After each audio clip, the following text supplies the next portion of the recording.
Here's a question I received on another video, and I'll try and put a link to each one of the videos going both ways. But basically the question was, how do you fix the problem that I was showing? And that would involve lathing, or I should say putting the building paper on, or the water resistant moisture barrier that separates the wood framing or the metal framing from the siding, stucco, or in this case actually the brick or brick veneer. Here's kind of what I'm talking about. This is obviously a remodel, and you can see the wall studs, insulation, and now the building paper, and this is basically what I will be referring to. And you can see where the building paper starts at the bottom.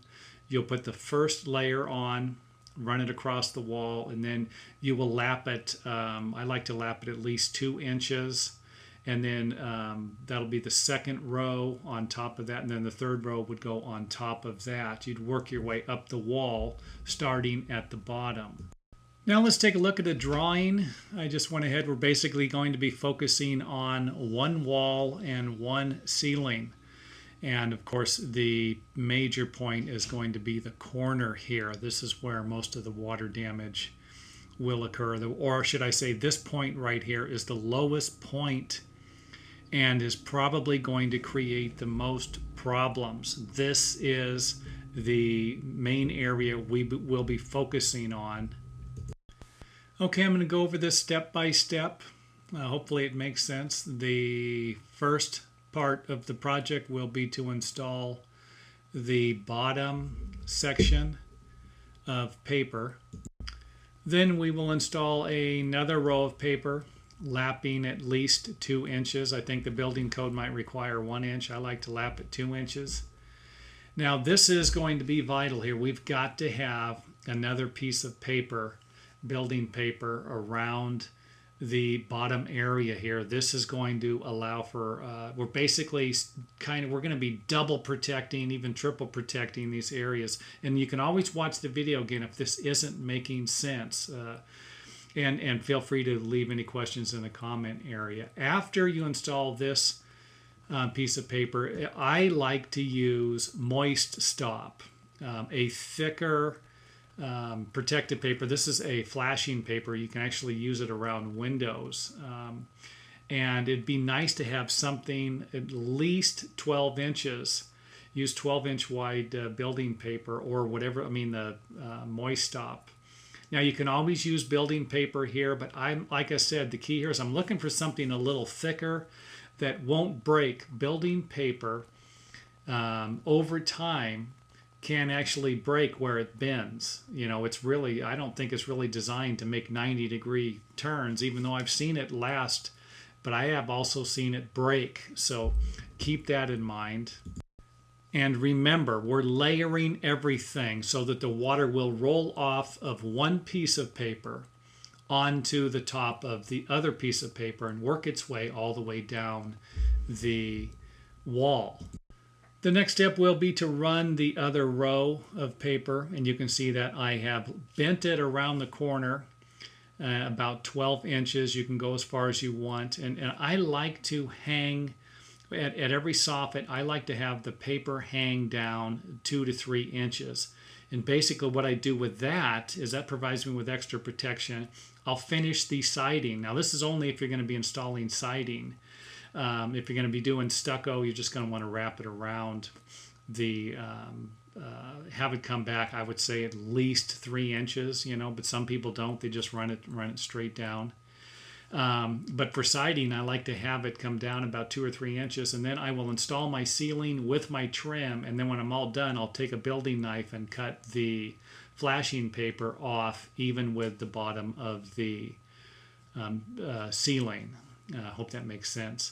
Now you're probably wondering why we are not installing the Moist Stop over the paper. Why is it in back of the paper? And the reason for this is to, just in case the paper cracks, the building paper cracks. The Moist Stop, there's a good chance this stuff will not ever crack. It's not going to break, but the paper can. and it can actually tear if you're if you do not push it tight in the corner. If the paper's not tight, and then you go in to put some siding trim in the corner, and you have to force the trim into the corner because your paper is actually away from the wall too much. So instead of making a nice 90-degree turn, you have a round corner with the building paper.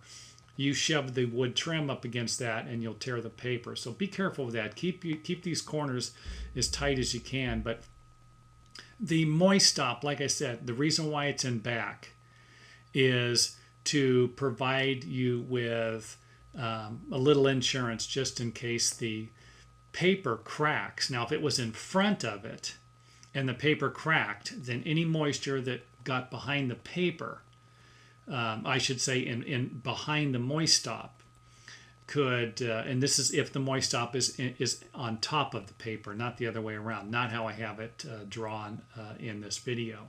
So any moisture that gets behind the moist stop, but on top of the building paper, could actually go right into the crack and you've got a water leak. Now, if the moist stop is behind it, remember the moist stop probably isn't going to crack. That's why we're putting it behind the building paper. Then anytime you get a crack in the building paper, it's going to now leak onto the moist stop and work its way down. So that's the reasoning behind that. The next step will be to put the paper on the other side and lap it, and now you can see what I'm talking about. We've lapped it past the corner about 12 inches. We've extended it onto the other side, and this is giving us 2 layers of protection, or should I say multiple layers of protection. And then when you put the last piece on the other side, lap it over 12 inches. And again, you can see here we've really created a nice corner.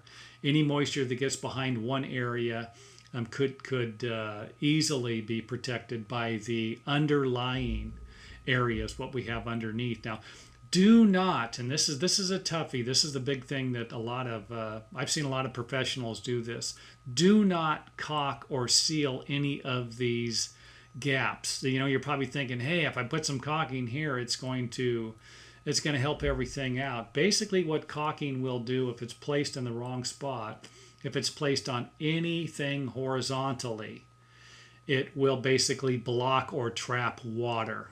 So if you can imagine, hey, I'm going to put some caulking right here at the bottom of the break, right at the corner where I was pointing to, that's going to be the biggest problem. Well, if you do put caulking there and it somehow sticks to the paper on top of it, you've basically created a water trap. So keep that in mind.